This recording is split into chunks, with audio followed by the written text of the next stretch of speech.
again when I do something. You know, it's fine. No pressure. Yeah, we want the sounds to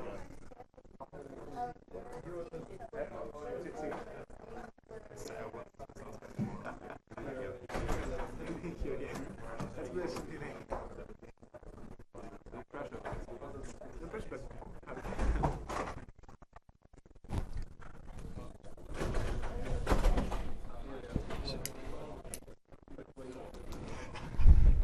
that's exactly the situation.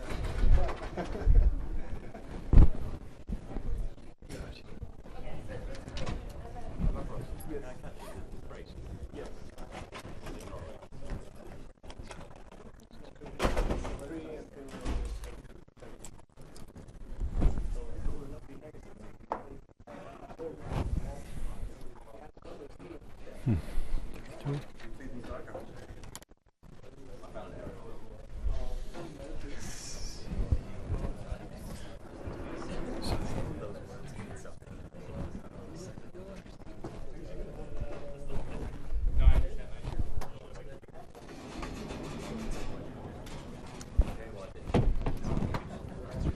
There we are. Okay. So, just to review, the basic framework for the previous lecture was quantum gravity as an effective field theory, or GR as an effective field theory. Namely, for a large black hole, the curvature is small, the time derivative is small, and so it seems as though we're in a regime where it makes sense to just take the fields, the action with just the terms of few derivatives and study your system, and we got results that are reasonable. So in particular, because general relativity is its interaction is irrelevant, becomes weak at low energy. The quantum fluctuations of the metric are negligible, and so this becomes quantum field theory in curved space-time, where the metric is more or less specified, and we just study, as we did, quantum fields on that background. And the assumptions and the mathematics that went into the calculation of Hawking radiation are essentially identical to those that go into the cosmological fluctuations. Maybe, I don't know if it seemed any fishier to you, but it shouldn't have. And so the result should be robust in both cases. And of course, in the cosmological case, we have this beautiful match between theory and observation, which we don't have yet for Hawking radiation. But today, what I want to do is to push on this, to start to look at this more closely, and to reveal the paradoxes that Hawking first exposed and that have bothered us for 40 years. And these, by the way, don't seem to have any direct analog in the cosmological case. So the first thing I want to do is to go back to the Bekenstein experiment. So we'll draw our black hole. Make it nice and big.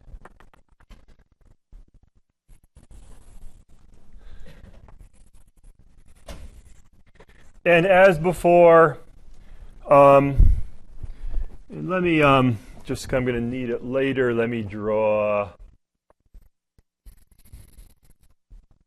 a space-like slice. And now, as before, we're going to throw in a bunch of quanta. And previously, each quantum we threw in increased the mass of the black hole. And so we got this nice order of magnitude relation between how big the black hole could be and the maximum amount of bits, amount of information, the maximum number of bits it could contain. But we didn't include Hawking radiation. Now we have this other thing going on where the black hole is also losing mass. And in fact, we could choose to do this in such a way. We could choose to feed the black hole at just such a rate so that the energy we throw in is balanced by the energy of this case, we could do this for as long as we want. So now we can imagine a thought experiment in which we throw in, say, n bits, or I guess you should say n qubits. I think actually qubits should be the default, and we should say c bits if we mean classical bits. But anyway, n qubits. And where n can be as large as we want because there's nothing that limits how long we can carry this on. Let's suppose for simplicity each particle that we throw in is spin a half, and we just look at its two spin states. So we have that the dimension of the interior Hilbert space is, well, at least as there's other stuff, but at least as large as 2 to the n with no upper bound on n. On the other hand, we're talking about a black hole which has, again, by design, by some fixed mass that we're holding fixed, therefore some fixed Bekenstein-Hawking entropy, and so eventually this exceeds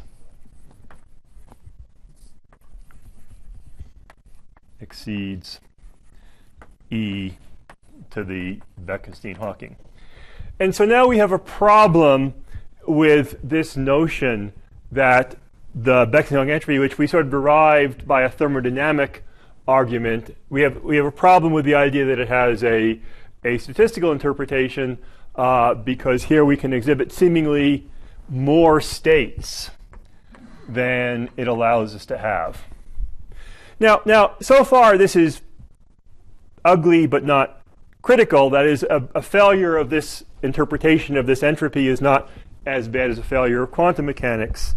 But in fact, now by a small elaboration of this, I will turn this into a failure of quantum mechanics. So now let's suppose that each of these particles that we threw in, suppose that we started on the outside with a large number of entangled pairs, Bell pairs. And for each Bell pair, we throw one in and keep one on the outside. So the extra little flag I've added is the particle that stays on the outside. And so what's going to happen after we've thrown in n pairs, so now let me just erase this and start talking about the new thought experiment. Now what's happening is that after we've thrown in n pairs, let's say we began on the outside with a pure state, but now we have entanglement between the inside and the outside. We have, so in particular on the outside, the density matrix is mixed because of this entanglement.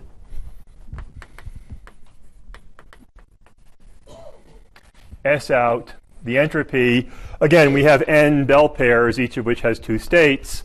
So that's n log 2. A number we can make as big as we want. And now let's let the evaporation proceed to completion. So we throw in our n pairs, and then after we've thrown them inside and we've produced this entangled state between the inside and the outside, we let the evaporation proceed to completion. So now I've got to draw a different diagram here, one I haven't drawn yet. So what happens is the singularity comes to an end. Okay.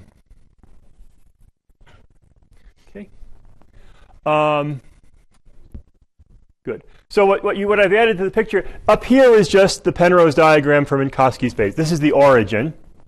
This is the origin. This is null infinity. So this is just empty space, and so this is what the causal structure looks like if the evaporation proceeds to completion.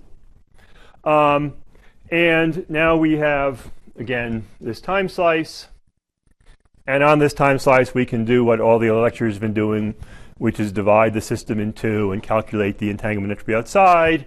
And we can do that on this time slice. And we can do that on this time slice. I want to keep it space-like. And of course, okay, so this time slice is still inside the black hole, and it still has this entanglement between the many bits inside and the bits we've held outside. But now after the black hole disappears, the complete description of the space-time that we're left with is just what was on the outside. This is now just Minkowski space with a bunch of outward flying quanta, or rather plus the bits that we held on the outside. And let me sort of draw the continuation of our bits. They're over here somewhere. And again, on this slice, they're in a highly mixed state, and if we evolve forward a little in time, without some kind of very non-local interaction, they must be in the same mixed state. In fact, I've drawn the surface in such a way that the bit with the part with the information on it, with the bits on it, doesn't change at all. I've just used the fact that time is local to move time forward in the interior in this way. So what we seem to have is that the initial configuration is pure,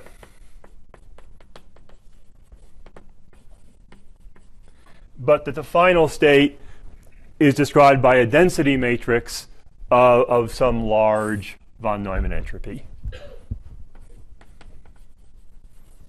And if this possibility was noted by Hawking about a year after his original, discovery of the evaporation itself, and since every step in the calculation seemed trustworthy, the assertion is that in quantum gravity, unlike every other instance of quantum mechanics we found so far, we have to consider evolution from pure states into mixed states. So, basically, in ordinary quantum, everything we do, whether it's ordinary quantum mechanics, whether it's quantum field theory, whether it's even string theory up to this point, seems to be governed by the basic framework of quantum mechanics. We could write this let me write this in integrated form as psi final equals S psi initial, or even in a basis, I'll write that as S final n equals S n m, psi, and oops, I don't want the, in the basis I don't want the bras and kets. So psi final n equals S n m psi initial m. But now this kind of evolution doesn't allow that to happen. And so Hawking's proposal is that in quantum gravity, the correct form of evolution is that we have to work essentially with a density matrix. So rho instead of, I'll write it for, so instead of psi n, call it rho n prime, because the density matrix has two indices. And the evolution he was arguing for was that the final density matrix is some linear functional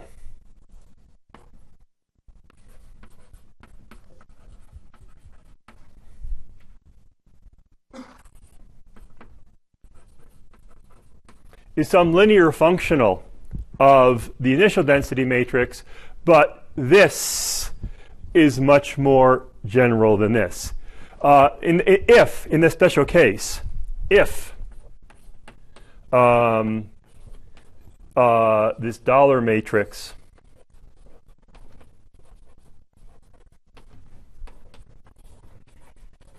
takes a factorized form, then in fact this evolution law is equivalent to this evolution law, and in particular if the initial density matrix has zero entropy, if it's a pure state, then under this condition the final density matrix will have zero entropy as well. But more generally, this kind of evolution would take a density matrix of zero energy to one of positive entropy. It's hard to argue with this.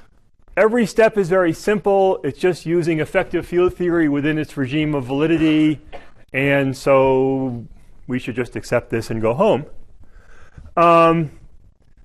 But of course, it's troublesome. Let me think about what order I wanted to say things in. Sorry.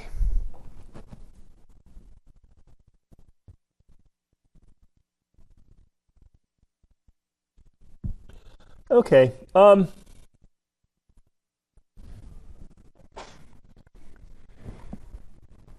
Any questions before I proceed? No. Good. Yeah. Sorry.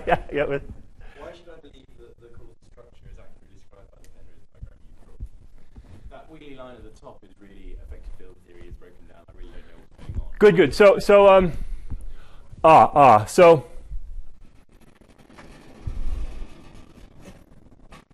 actually, it's not as wiggly as I drew.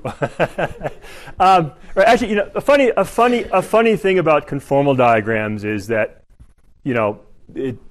it's a little hard to interpret. What actually is happening here, right? So what is happening on?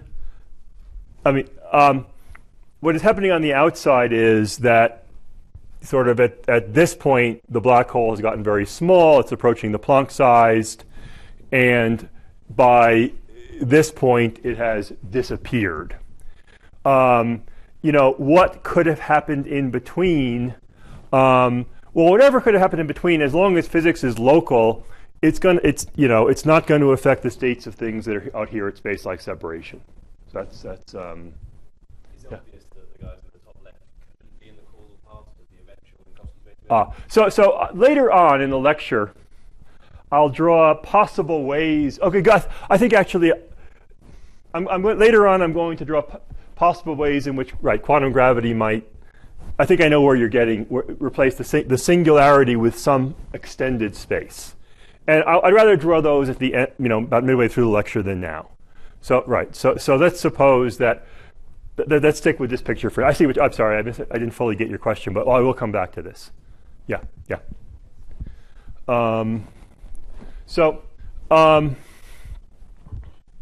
Okay. So before I say why we don't want to believe this, let me give another derivation of it that it's a little more economical, and it's kind of you see, we didn't really as I was doing that, I didn't actually say much about the state of the Hawking photons or the information they might carry. But in fact, one doesn't need to set up this thought experiment of throwing entangled pairs in explicitly, because the black hole is doing this for us all the time. It's producing these entangled Hawking pairs. Of which one escapes and one falls in. And so even without this, we would still, in fact, Hawking's original paper didn't have this idea at all. Just the Hawking process itself leads to a state for the Hawking photons on the outside, which is highly entangled with their partners on the inside, and then the slice ends, and you've got pure to mixed. And in this, so in this case, so now I want to go through a nice little argument due to Don Page for this case of a black hole which is just evaporating. So here's, I'm going to draw an entropy as a function of time up to the lifetime of the black hole. Actually, just an aside, not related to this argument, but just let me do a quantitative estimate. It's how long does the black hole live? So the energy of one Hawking quantum is of order the Hawking temperature, which is of order 1 over the Schwarzschild radius, which is of order 1 over gm. And so the number of Hawking quanta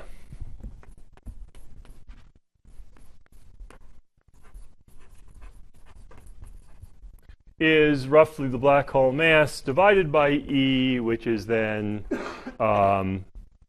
gm squared. Or if you're working in fully dimensionless units, it's the number of Hawking quanta is m squared, which, by the way, is the same order as the black hole entropy. That this is basically the area, but it works. It's consistent with the idea that each quantum carries order 1 bits of information. And now the lifetime would be then this number times the average spacing between Hawking quanta. And there's only one real timescale for the black hole, which is the Schwarzschild radius, or the corresponding time. And so it's this number times the Schwarzschild radius, which then becomes g squared m cubed. So I just do this because somebody may casually say the lifetime of the black hole is m cubed. This is what they mean. M cubed in Planck. And so in this picture, this is m cubed. There are actually lots of 2's and pi's here. There are dimensionless numbers like 10 to the minus 10 to the 4, 10 to the 5, which are kind of funny, but don't affect the arguments at all. Okay, so now what I want to draw first of all is I want to draw Hawking's calculation for first what I want to do is so now we have a black hole.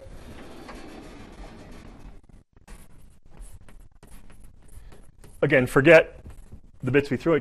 We have just a black hole which is evaporating naturally, and I want to take the state on this slice, and I want to basically work with wave packets so things are more or less localized along it, and then at some point separate it, as we've been discussing, into two systems, and so then talk about this part here will be the early Hawking radiation, where early is a function of what time we do the division at. But and so we want to talk then about the density matrix for the early Hawking photons and the von Neumann entropy for the early Hawking photons. And so let's think about that. Well, it's very simple. So initially there's none. We emit one. It has some entanglement with its partner. And according to the Hawking calculation, each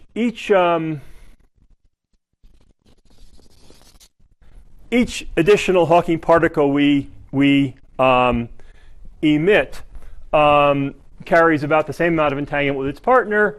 And so this curve just goes up and up and up in a more or less linear way, except the black hole is getting hotter as you. But essentially, it rises monotonically. And by the way, this is pretty much immune to small fluctuations, small corrections. I mean, the Hawking calculation as I gave it, was just free field theory. If we tried to include, say, the next correction in effective field theory, which would be the, say, interaction due to the exchange of gravitons, it would first of all be down by this small parameter of the Planck length squared over the black hole radius squared, but it also would have no way to build up, basically. Each additional thing you throw in clearly is increasing the entanglement between the inside and the outside. So you robustly follow this curve. So this is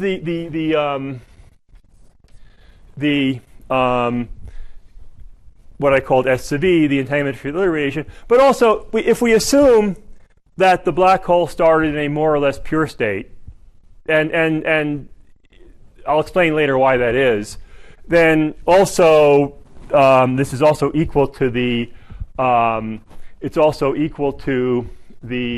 entropy of the remaining black. So at time E we divide the system into those Hawking particles already emitted and the rest yet to be emitted, the rest of the black hole. They're close enough to a pure state that we can say that these are equal at a given time. And okay, good.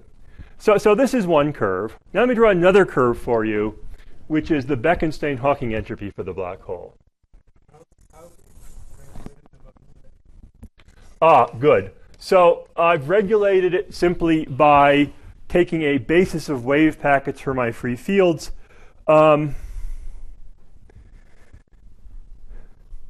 This is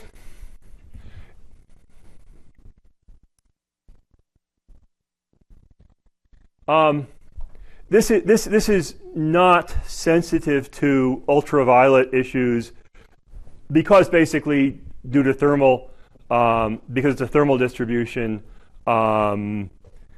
the highly energetic modes are not excited. There was a question, sorry. Yeah, it's a good question, and you'd have to, it would take a, right, I know in the discussions of entanglement entropy, people go to great lengths, say, to define things like mutual information, which are ultraviolet safe, and with a little thought, you could do the same here. But this is, since all the quanta that we're interested in have energies of order of the black hole, temperature, it's not an issue. It's not hard to do. There's not an ultraviolet confusion here. There might be an order 1 confusion, but that's not important on the scale of things. Now, these curves cross. I guess I should use capital B for Bekenstein, small b for black. There. So these things cross, and this is kind of interesting. Now, these are two different kinds of entropy. This is worth having a discussion because I believe every other entropy you've seen in these 4 weeks has been a von Neumann entropy, where you assume you have an exact description of your quantum system and you form trace minus trace rho log rho for the density matrix. And this is a von Neumann, these are von Neumann entropies. The Bekenstein-Hawking entropy is a thermodynamic entropy. It's something that appears in relations like dE equals TdS. And those are very different things. The thermodynamic entropy is a coarse-grained version of them. In many cases, they're equal, but it's really a coarse-grained version. That is, now coarse graining sounds like it's kind of ambiguous. What do we mean by coarse graining? I'm not actually sure what a precise definition of, even though I've taught stat mech and thermodynamics and rushed past this point as quickly as I could. I'm not sure how precisely to characterize coarse graining, except to say that basically the thermodynamic entropy is what the von Neumann entropy would be if we considered all states that look macroscopically the same. So roughly speaking, coarse graining is we don't look at the microscopics of our state, and we consider all states that look the same macroscopically, and whatever that von Neumann entropy would be, that is the thermodynamic entropy for our system. Even though in this case, and I'll say more about this again as we go along, these might be very different things. But the problem is once they cross, now it makes sense. It's fine if a fine-grained entropy is smaller than a coarse-grained entropy, but it doesn't make sense the other way around. You can't somehow increase the number of states you have by coarse graining, and so there's already this observation is due to Page, and it points out that something funny is happening already at the midpoint of the life of the black hole, long before this moment we were talking about a little while ago, where the size of the black hole becomes Planckian, and something else might happen. Good. So what Page conjectured, well, so actually, suppose instead of a black hole, we were burning a piece of coal, piece of paper, we would draw a curve that starts out like this because we'd start emitting photons, and the photons would be entangled with the remaining paper or coal, and it would go up, and it would go up. But in this case, we know that once the paper or coal is all burned, the remaining outgoing photons have to be in a pure state. So we rise, but somehow if we're burning paper or coal, we have to end up back down here. We've got to follow a curve that looks like that. So this is, ordinary burning. And so if the black hole, if there is really a unity in physics so that quantum gravity is not so different from other parts of physics, then in fact it must also be true that for the black hole, the von Neumann entropy of the Hawking radiation has to follow a similar curve. rising. In fact, Page did a nice calculation. What he showed is that if we assume that the black hole plus radiation is in a rather random state, if the dynamics is rather chaotic, you will actually follow the rising curve very precisely until right near the end is a very slight rounding, and then you will follow the Beck-Hawking curve down. So it would actually follow it even more closely than this picture. Okay, so this is what the Hawking calculation says. This is what ordinary physics would do. And see, the real order one discrepancy in what's happening in the second half of the life of the black hole, which order one discrepancy, in particular drives the firewall paradox, but long before that it drives this whole subject. Okay, so now certainly when Hawking made his argument, people who didn't follow it closely but who understood thermodynamics said, hey, no, he must have coarse-grained accidentally somewhere. This must be the right answer. He hasn't kept track of everything. Of course, the big difference is that when, say, coal burns, so initially we have some entanglement between the inside and the outside, but whatever's inside can rattle around and eventually escape. With a black hole, there's a horizon. And so this is entangled with this, but there's no way whatever's in here can rattle around and escape. So the real difference, and it's a very challenging difference between black holes and other thermal systems, is black holes have horizons which seem to put you on this curve rather than that one.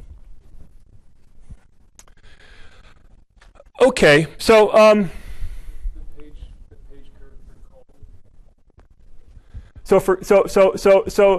I think the Page curve is used for the curve that rises and falls, and that is what you would have for an ordinary burning system, a curve that rises and falls, right?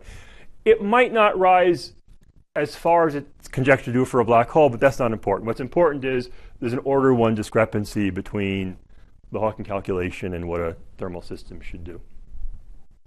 Now, Mathur had a nice way of characterizing this discrepancy using the idea of holographic entanglement entropy. Of strong sub-additivity. And since all the cool people are using strong sub-additivity, I will too. So, if you don't need this board. So, for strong sub-additivity, you need three systems.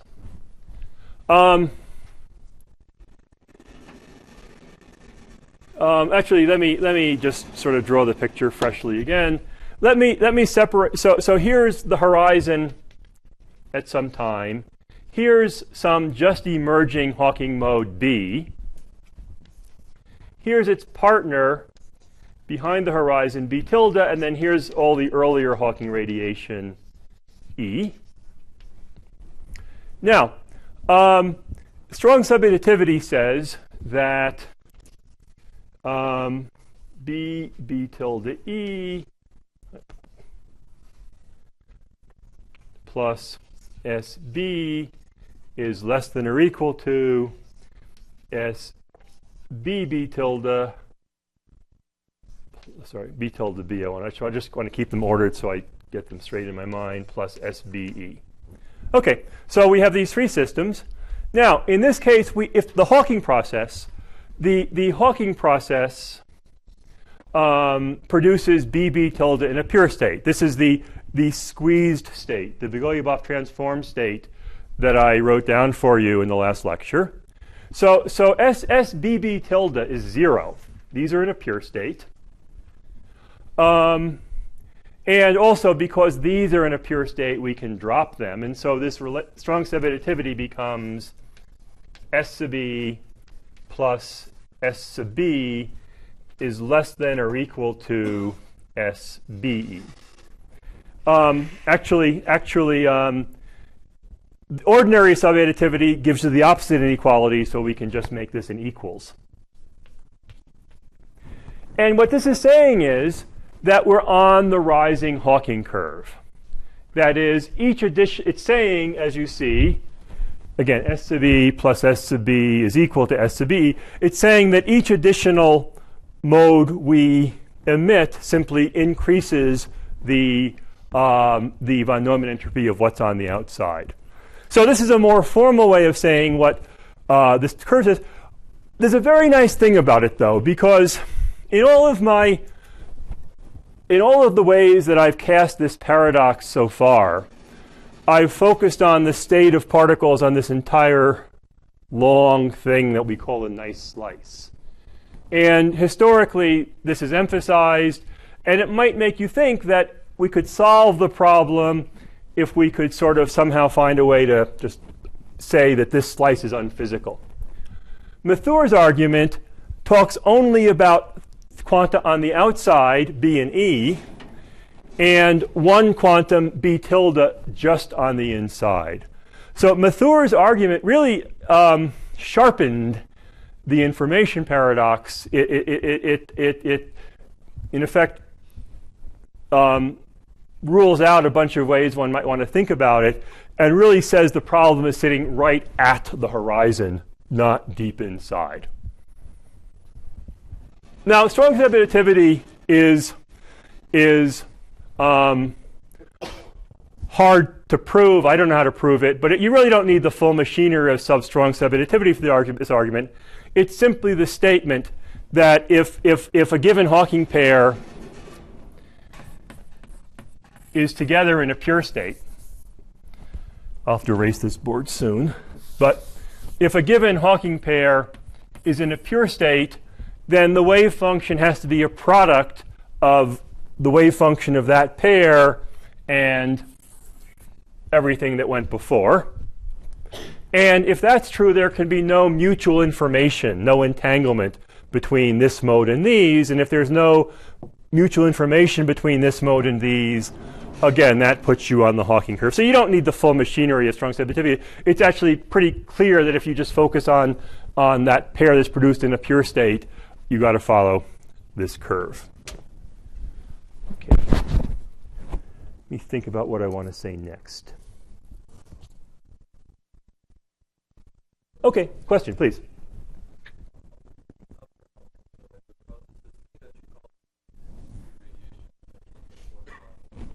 No. This is good. This is a Hawking mode. Thank you. Sorry. So this is a Hawking mode that appears sometime during the life of the black hole, and this is all of the earlier ones. In fact, you only run into the paradox. The discrepancy appears only if we're talking about a mode that emerged after the page time. Before the page time, there's no problem with following the Hawking curve.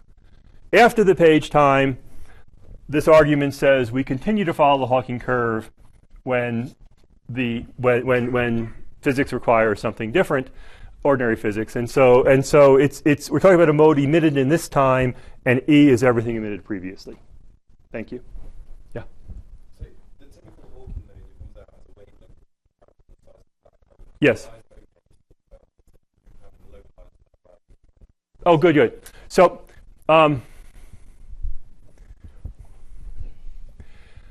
So yeah, at the horizon is sort of an order one statement. Actually, well, it's true. Actually, it's not important in this argument, but the typical Hawking mode actually has a wavelength which I think is 8 pi squared times the radius of the black hole. It's pretty darn big. But it doesn't matter because as you follow that back in time, it actually gets arbitrarily, just because of the nature of the horizon, it actually gets arbitrarily close to the horizon.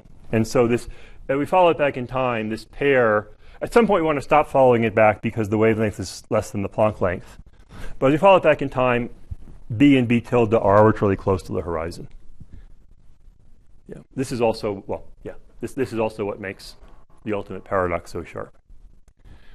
So I really want to get on to ADS-CFT. So this is the argument as a problem, and so what I want to do is to conclude. Well, there's a lot of little things. The first, it's possible that so we don't know what happens when the black hole is Planck-sized. It's possible that the evaporation never ceases, and we're simply left with a tiny non-decaying black hole with an enormous number of internal states, which is still entangled with the outgoing radiation, called a remnant. But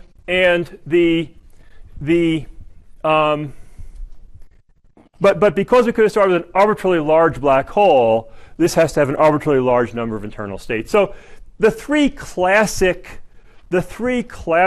alternatives are that information is lost in the way that Hawking describes, that information somehow, meaning the dollar matrix.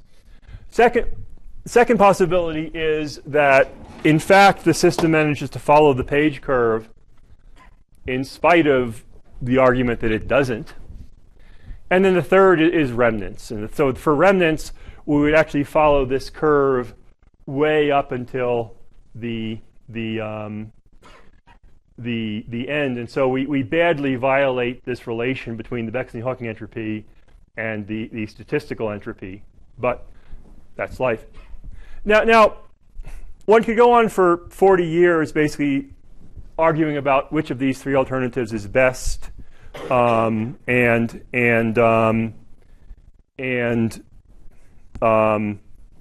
get anywhere. But happily, ADS-CFT came along, and so I want to talk about that. But I want to sort of, one reason for not believing in information loss is it doesn't fit with the unity of physics, unity of thermal behavior. Another is that if the dollar matrix evolution doesn't automatically give you energy conservation. If we have an S matrix, translation invariance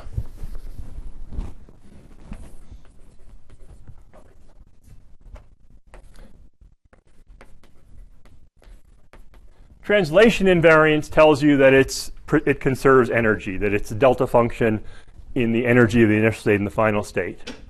If we have a dollar matrix, so M here is final, M prime is final conjugated, because it has two indices. N is initial, and N prime is initial conjugated.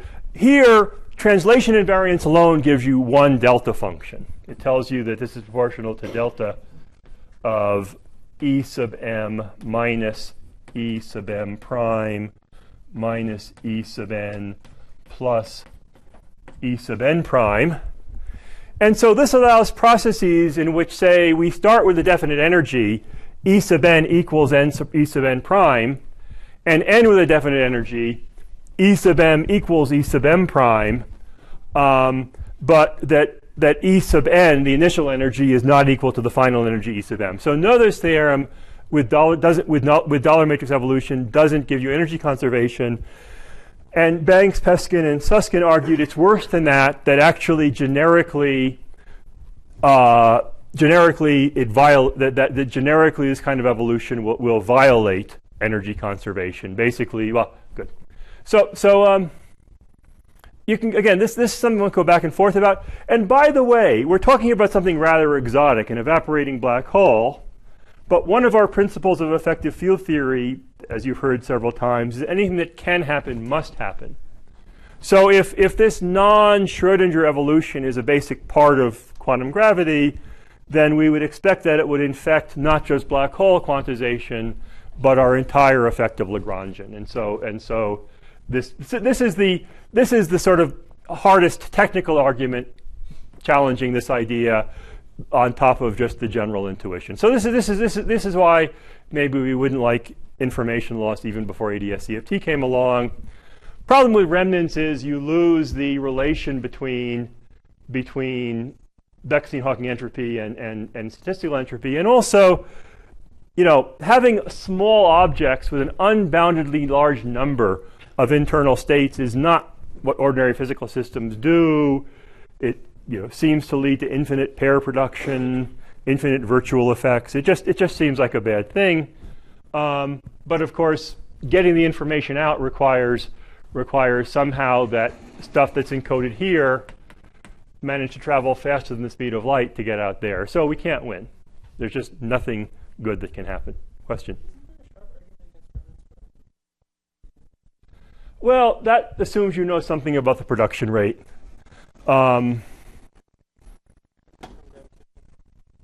Yeah, I think the answer is, yes. There's sharp arguments against everything, right? So yeah.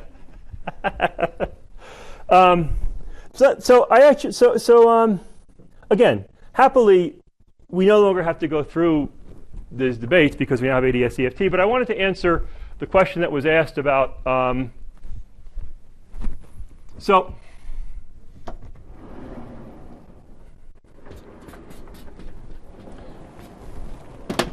here's my Penrose diagram for the evaporating black hole. And now, what if, and this is quite plausible, quantum gravity, when you get down to the singularity, actually says the geometry doesn't end in a singularity, but it continues, and we fill in this space. And there's models that do this, and I think this was the actual question that was asked. And now everything's fine, because everything is causally connected. Whatever gets inside can escape. But so how does this fit into my three possible classes of ideas? Well, so this is a remnant, because at the time this light ray went by, late in the life of the black hole is already close to Planck sized, and all the Hawking radiation has come out. So at this point we have entanglement between the Hawking radiation and a small object, and the small object very slowly decays over long time periods. It has to be slow because you have very little energy left, and so you can only emit very long wavelength photons. So this picture would be a long-lived remnant. Okay. So it doesn't give you a new possibility. It's one of the existing possibilities. Another way you might try to complete this diagram, and it seems very plausible, especially if you use the strings breaking and joining, is that at the singularity, a disconnected piece of universe breaks off. And this looks like it must be information loss, because there it's going. Although it's been argued first by Coleman in papers that happily you no longer have to read, and various other papers on wormholes, that actually if you imagine summing coherently over the wave function of the baby universe, you end up with you end up with an S matrix. We end up with an S matrix that depends on the wave function of the baby universe. It's a weird thing. Happily, you don't have to think about this, but it actually ends up being a remnant again. So anyway, I don't want to go there happily because I want to go to ADS-CFT. So you can ask questions while I squeegee, because I got a lot of squeegeeing to do.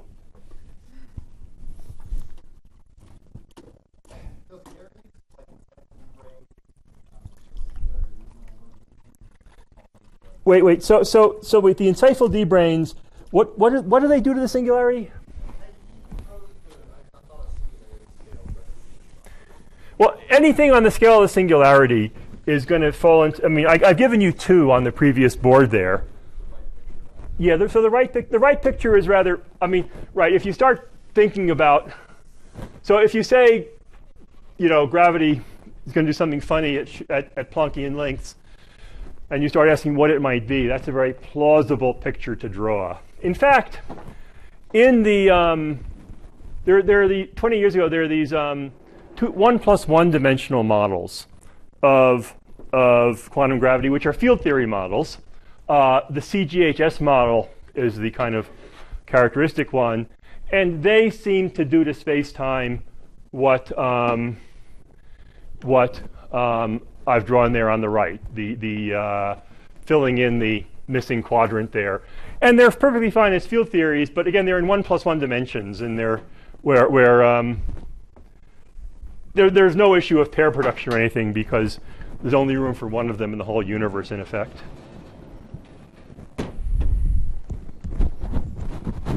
Question? Yeah.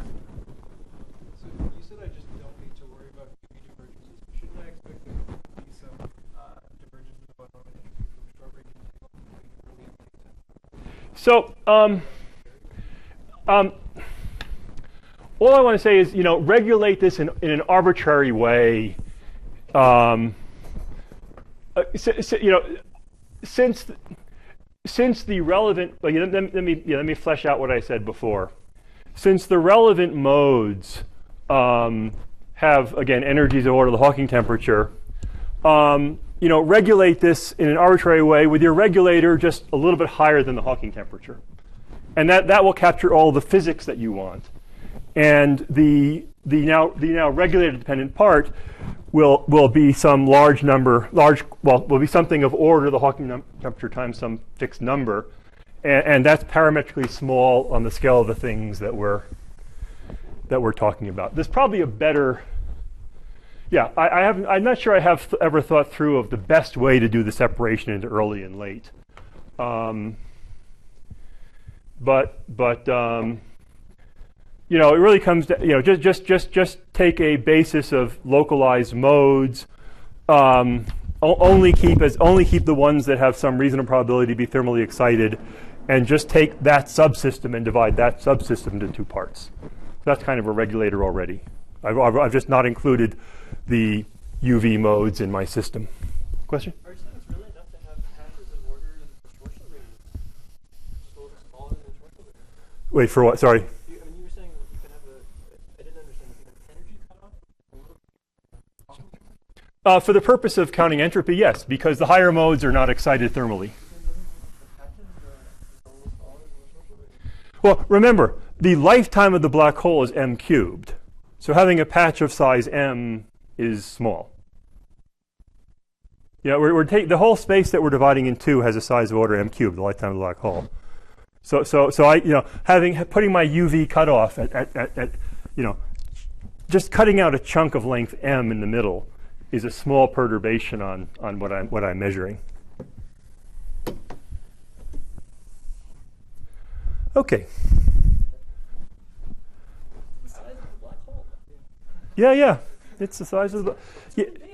It's really big. Well, it's. If you look at the entire train of Hawking photons outgoing, it's really tiny by comparison. So, yeah. Yeah. By the way, just want to mention, if you look at yourself in time, you're a tiny fraction of a light second in spatial directions, and you're years in the time direction. So you're very asymmetric. You're not really very big, and neither is a black hole. Anyway, question back here. Yes.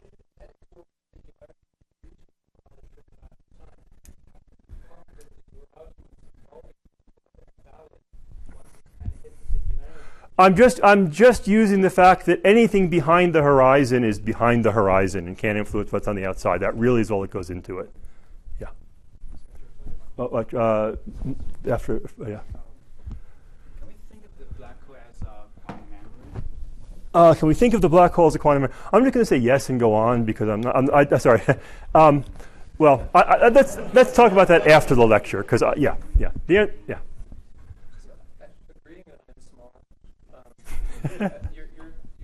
setting this entanglement between modes, which are, the important thing is to resolve modes on one side of the horizon. That's really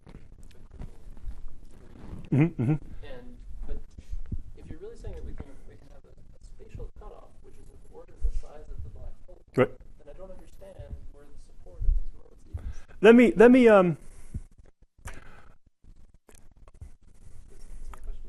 Yeah. If you take remember, so you have this, I'll say this one more time, I'm going to have to move on. You have this outgoing train of Hawking photons, and you cut out a black hole-sized gap in that train to separate into two pieces. If you follow that train back towards the horizon, that gap is getting smaller and smaller as it approaches the horizon, just because of this geometry of the way, the horizon is a bifurcation surface for light rays. Yeah. I was talking about the Hilbert space, but I can use that since these are to a very high approximation free fields. I can use that separation at different times. Yeah. So ADS CFT. So in the question period yesterday, I got a bit into the ideology of it, but let me run back a little bit again. So actually, I looked at Joel's very nice lectures, and he started, and over much of his lectures, the way he presented it is, suppose that we have a quantum theory of gravity in the bulk. Then we can use that to define a conformal field theory on the boundary. And this is true and very beautiful and pretty much indisputable. But it by itself, it's not enough, and it's not the whole story. Because if that was all it was, then, I mean, I want to use ADS-CFT to define quantum gravity. I want to go the other way. And in particular, if I want to try to draw conclusions about what happens in black holes, well, suppose my weird quantum theory of gravity has remnants or destroys information. It just will define some weird conformal field theory that does the same things. I want to start with a conformal field theory that I know something about, that I know it doesn't do weird things, and then use this.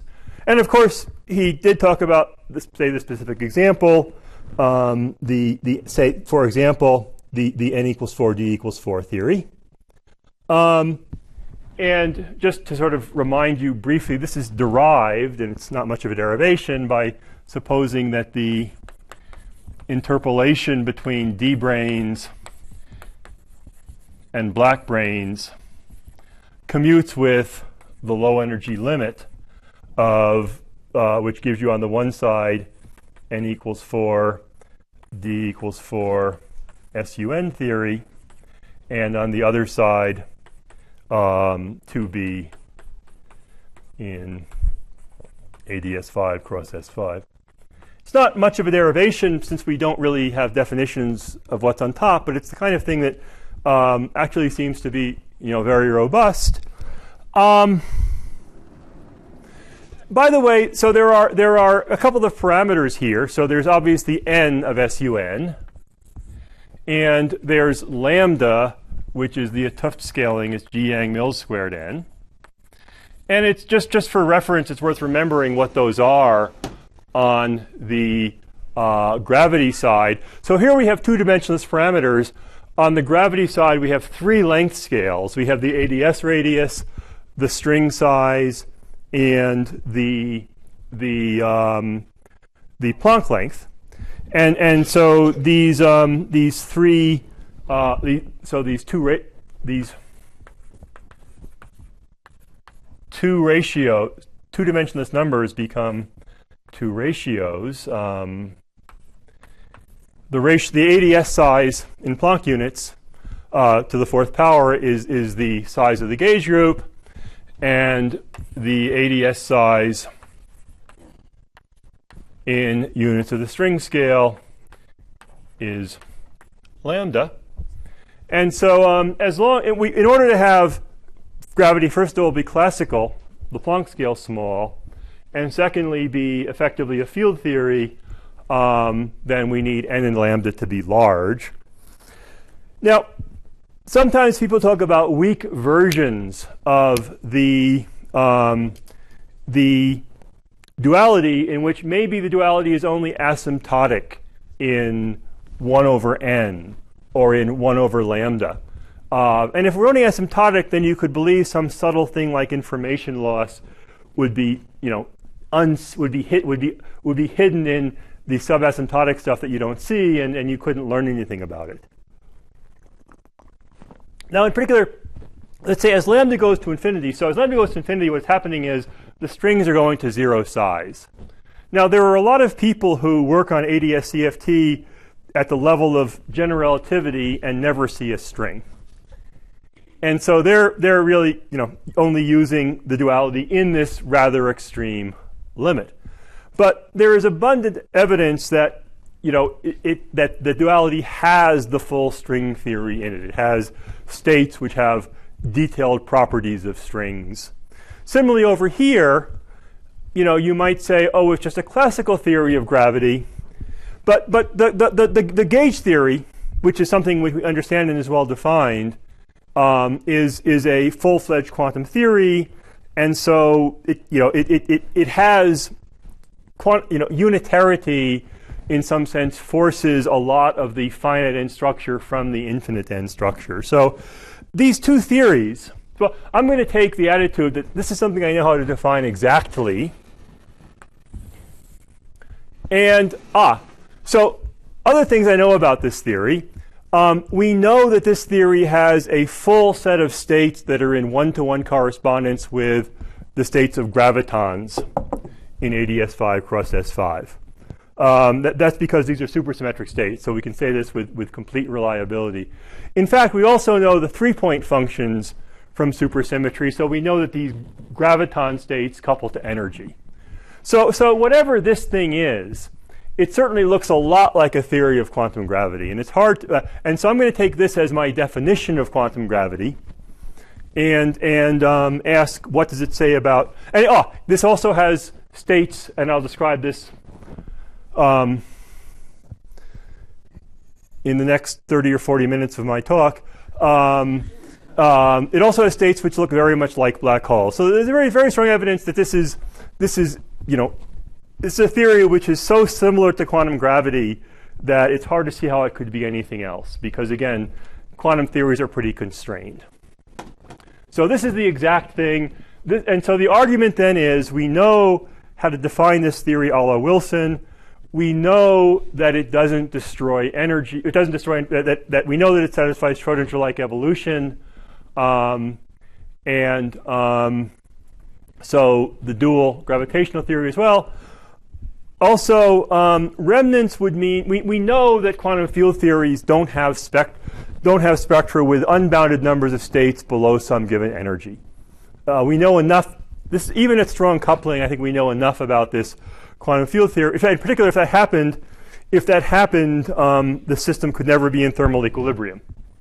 And I think we certainly know enough about Yang-Mills even at strong coupling to be pretty confident that it has has states of thermal equilibrium. So this side doesn't lose information or remnants, and so this side doesn't either. That is, we can consider doing the whole thought experiment inside of AdS. It has some translation in the gauge theory, and it must somehow the Hawking radiation must be unitary. So it's not very satisfying because it doesn't tell us how the information gets out, but it tells us that it must. Of course, not everybody wants to believe the assumptions that led to here, but I find these assumptions more trustworthy than any of the. I trust them. So what I want to do with the rest of this section, I guess it will leak into the next, is to flesh out a little bit this argument. There's not much more to flesh out, but I want to describe a little bit about black holes and anti-de Sitter space, and also just about so the dictionary.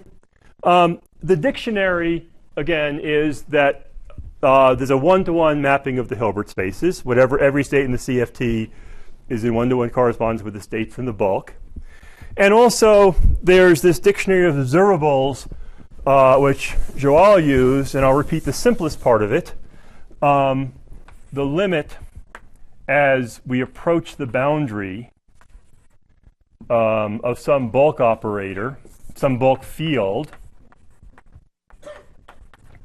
appropriately scaled in terms of the dimension operator. This has a good limit, and this limit describes some local thing that lives on the boundary, and that's a conformal field then of conformal operator dimension delta in the boundary. So this is the base. There's a one-to-one mapping of states, and there's a mapping of observables for which this is sort of the simplest and most useful piece.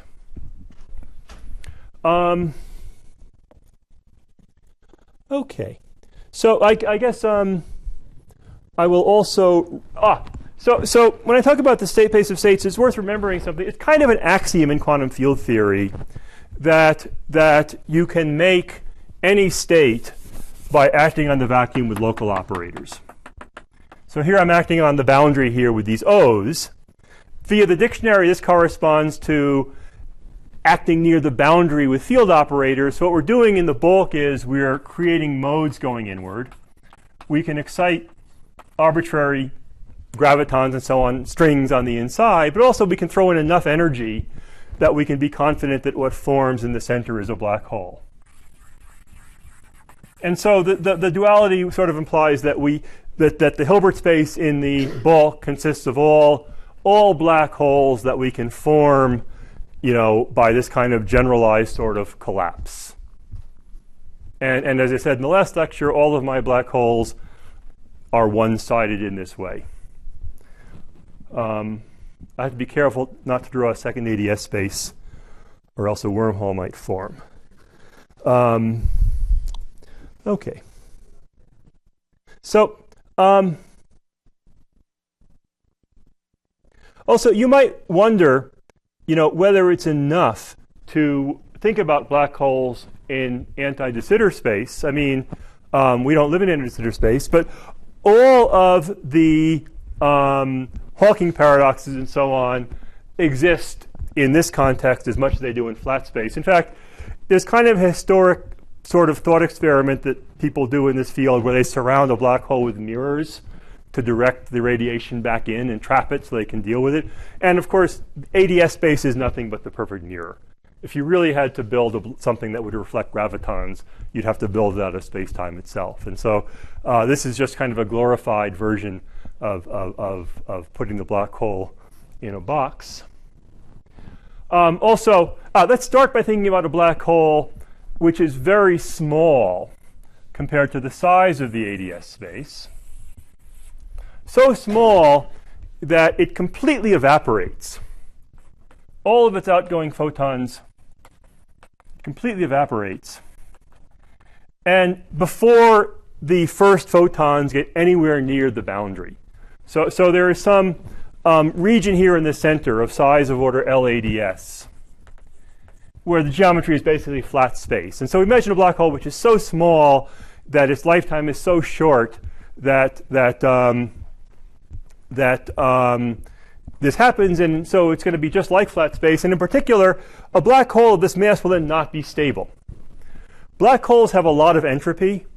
Black holes have more entropy than ordinary matter of the same volume and mass.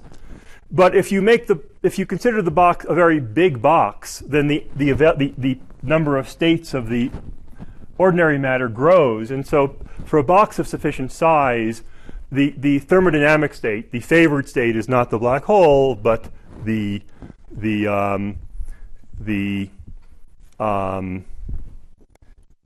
gas. And in fact, there's a calculation which is worth doing. I'll do it first in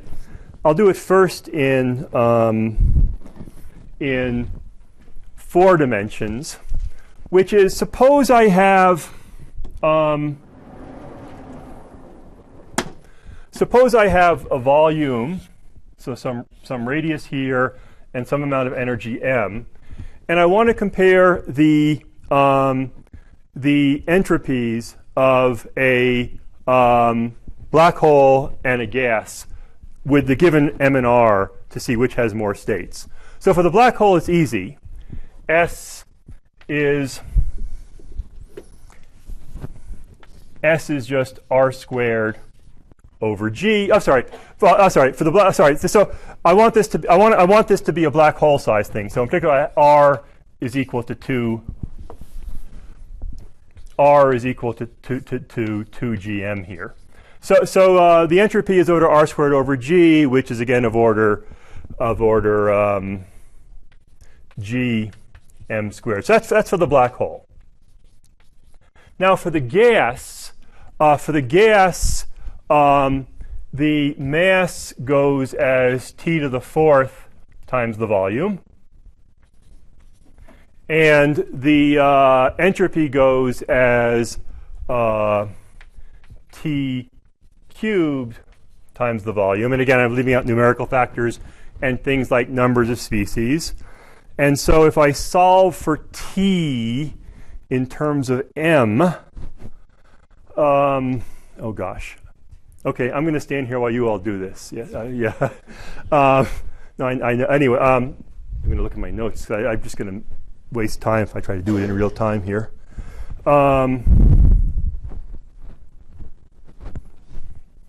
This becomes mr to the 3/4, which becomes it becomes gm squared to the 3/4. And again, this is basically the area in Planck units, and so is this. So this calculation set, so I'll tell you I'll tell you what the answer is, and you can easily check it. It's that if I have a black hole, again, then its entropy is of order the area in Planck units. If I have a gas of the same mass and volume, its entropy is the order of area to the 3/4, so a power less than 1. And so the black hole has much larger entropy than, especially because we're comparing now E to the area versus E to the area to the 3/4 number of states. The black hole has vastly more states than the gas. But again, as we increase the volume available to the gas, then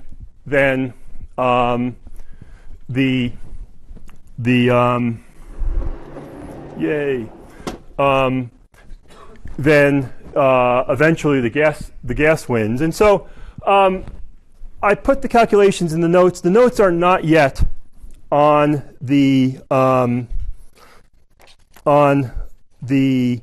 web because I want to leave you with a homework problem. I don't want to give you the answer yet. So I'm going to try to do two things in 5 minutes. The first is so here's Schwarzschild radius, and so there are here is LADS. Here is LADS times n to the minus 2/17. So a number less than 1, and that number is derived in the notes. And if you ask what configuration has the greatest entropy in these three regimes, you get three things. Down here, for the lowest mass, so this is the mass parameterized by the Schwarzschild radius. For the lowest mass, again, the black hole evaporates, and we have a gas. For past this point, but before we get to LADS, we have a 10-dimensional black hole. That is, it's smaller than the ADS radius, so it's sitting in an essentially 10-dimensional flat space. And finally, when we get to larger than LADS, we have a 5-dimensional black hole. That is, it simply fills the S5, the 5 sphere, and it's just the 5-dimensional ADS black hole. So there are three phases, and again, these phases are where we specify the mass, and we increase, or the energy of the system, and we increase the energy. If you instead write down this in terms of temperature, I'm going to draw one more curve on this. Here's the temperature. It rises, then it falls again, and then it rises in these three phases. And so this phase is thermodynamically unstable. It has a negative specific heat. The derivative of the temperature with respect to the energy is negative. And so the true stable system as a function of temperature is given by the Maxwell distribution. So thermodynamically, that is, at fixed temperature rather than fixed mass, there are only two phases. There is this gas phase, and there is this black hole phase. When you plug in the numbers and translate it into gauge theory parameters, the gas phase has an entropy of order n to the 0 in gauge theory parameters, whereas the black hole has entropy order n squared. And this has all been on the bulk side, but this kind of phase transition is very familiar in gauge theory. It's a deconfinement transition. At low temperatures, the spectrum can be characterized as the spectrum of color singlets in the gauge theory, which knows nothing about the size of the gauge group. At essentially high temperature, the colored constituents deconfine, and you get instead a density of states and entropy, which is characterized by the number of colored constituents. And in fact, this phase transition is visible very nicely even in the weakly coupled gauge theory, but it's strongly believed to carry even to the strongly coupled gauge theory. So this is, again, one of the nice things where you see a nice correspondence between the expected physics in the gauge theory and the physics that you see in the bulk. Now, I saved myself 1 minute to give you a homework problem. And the homework problem is not really directly related to the black hole problem, but it's to kind of drive home a little bit of entropy, and it might come up again. It's really to review statistical mechanics. So I give you two vessels, each of which starts with a piece of ice at 0 Kelvin. Okay, they're sealed vessels. There's a discrete spectrum of states. I can get there. Yes, I can, because it's a finite system. So it's a discrete spectrum of states. I can do this. They do it with cold atoms now all the time. But the first one I'm going to put in contact with a huge bath at temperature 400 Kelvin, which is above the boiling point of water. This is system A. This is system B. And so it becomes steam eventually. And then I'll take the bath away. This one I'm going to heat up with a laser to the same energy density, so it too becomes steam. The difference between the two systems is, for system A, the density matrix is strongly mixed with that of the bath, and so the von Neumann entropy is large. SA equals big. Here I started with a definite quantum state, and I threw in energy, but using quanta in a definite state. And so here I'm in a pure state. I'm in a pure state. And S sub B is 0. So I have two vessels full of steam, one of which has an enormous von Neumann entropy, and one of which has 0 von Neumann entropy. And your homework problem is to figure out how, by ordinary quantum measurements, I give you these two vessels, you can tell me which is which. Okay. And you're not allowed to just say, I measure the density matrix, because that's not an ordinary quantum measurement. An ordinary quantum measurement is measuring basically eigenvalues, measuring a Hermitian operator, or equivalently acting with a projection operator. And by the way, okay, yeah. So your job. But I don't tell you exactly how I prepared the pure state, just that it is a pure state. If I told you how I prepared it, actually it would be easier. So here's your problem. How are you going to distinguish which of these situations we're in? Okay, I'm done. Yeah.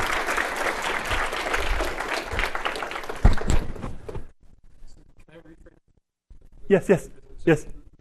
I can forget about the laser. The point is just you put it in some state of definite, pure state of the same energy density. That's right. Yeah, that was the point. If you really did it with the laser, it would be tangled with the radiation. Well, I want it to be perfectly absorptive, so there's no. I should have said that. Yeah, I prepared a pure state, but I want it to be very graphic about the pure state. Yeah. I'm doing this because with all of the story of entanglement entropy and density matrices, we sometimes forget how quantum mechanics works, and so this is partly a reminder of how quantum mechanics works. Yes. We allow 100 copies of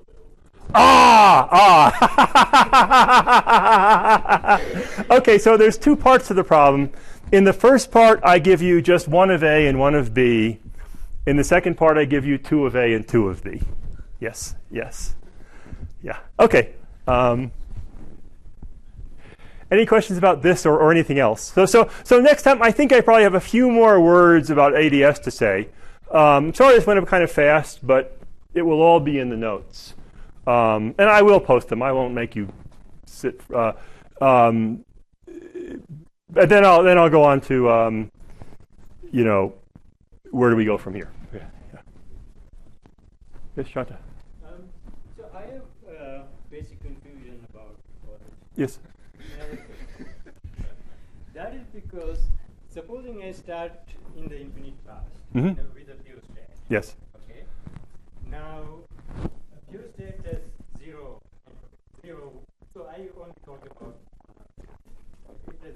Yes. Yeah. quantum mechanics. Yeah. Now, this evolves according to quantum mechanics unitarily. Yes. Entropy stays 0. Mm-hmm. Okay. Yes. Now, at some point, you say you have a black hole. Yeah. When you say you have a black hole, you are saying that it is entangled with something else. You are talking about a reduced density matrix, Right. which has entropy. Right.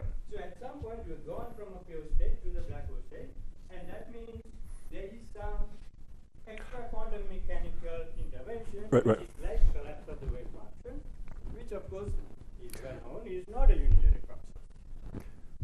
So now you're trying to describe things, and you're creating a puzzle when there shouldn't be a puzzle.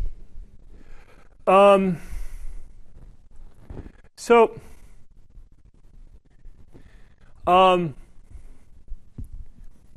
the puzzle. So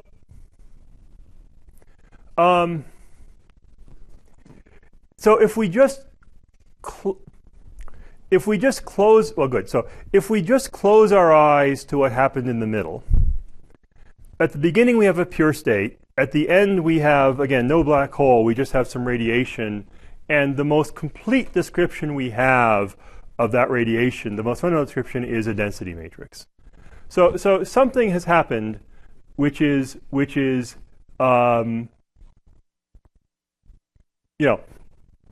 doesn't happen normally in quantum mechanics. I mean, now there's actually, if we once we understand the homework problem, we can actually think about measurements that would see that this has happened.